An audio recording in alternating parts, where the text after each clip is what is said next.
好多人咧，我成日喺公司都話俾人哋聽咧，我自己咧出親門咧都會帶幾樣嘢，以前帶3樣，而家咧帶4樣嘢嘅。有冇人估到我係帶邊4樣嘢咧？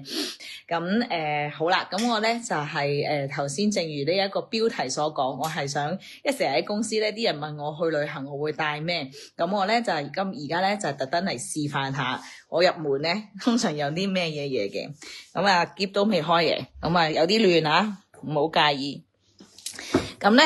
我咧由上次開始咧，我自己會有一個咁樣嘅香包喺入邊。咁因為有陣時去旅行啊、潮濕啊，或者焗住咗啲喼咧，入邊臭臭地啊嘛。咁所以咧，我就由上次開始覺得係擺啲香包入去，咁咪成喼就算去7日、10日、8日都唔怕咯。咁我幾慶幸今次帶咗呢個，因為咧雖然間酒店房唔錯啊，但係唔知點解佢都會有個煙灰缸喺度，所以入到嚟都會有啲煙味啦。咁但係就係因為我有帶呢個，我哋頭先出去夜市行一轉咧，我翻嚟咧成間房唔單止我成個喼啦，咁就成間房都係呢一個香粉嘅味道。咁然後咧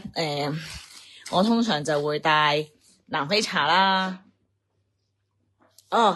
法師話入住酒店第一件事要灑淨同埋大悲就繞房3圈。我有做到㗎，我就咧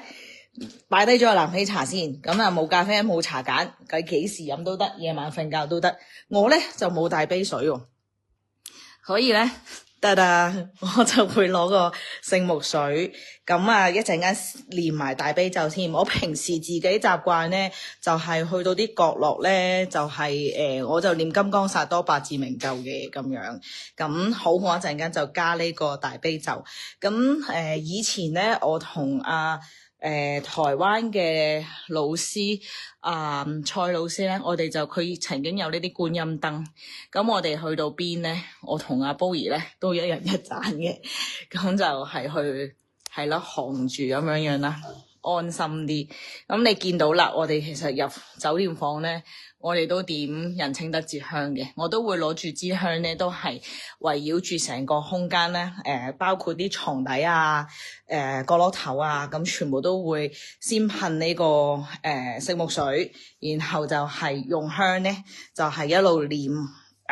呢個金剛薩埵百字明咒。咁多謝法師嘅介紹，咁我哋一陣間會念埋大悲咒嘅。咁所以咧，通常我出門就係帶呢幾樣嘢啦。